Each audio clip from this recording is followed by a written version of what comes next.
Ang susunod na programa ay rated PG. Ito ay nangangailangan ng patnubay at gabay ng magulang para sa mga batang manunood.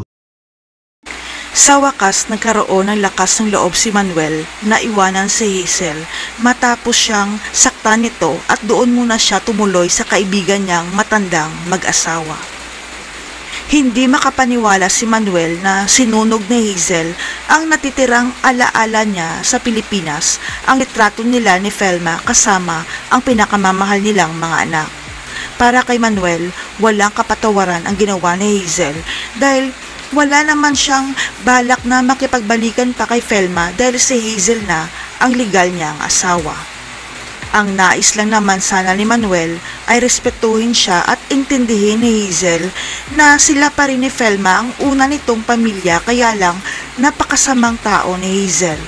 Kaya nagdesisyon si Manuel na tuluyan na niyang hiwalayan si Hazel sa legal na paraan at suportado rin siya ng anak nila dahil naiintindihan ni Jessica ang sitwasyon niya.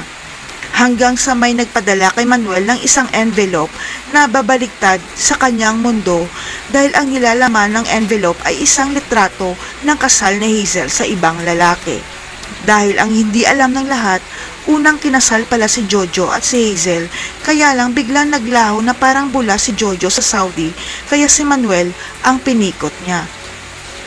Magugulantang na lang si Hazel dahil susugurin siya ni Manuel na galit at hawak nito ang wedding pictures nila ng lalaki niya na tunay na ama pala ni Jessica.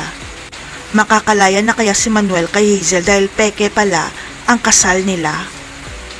Maabutan pa kaya ni Manuel ang kasal ni Felma kay Noah? Abangan.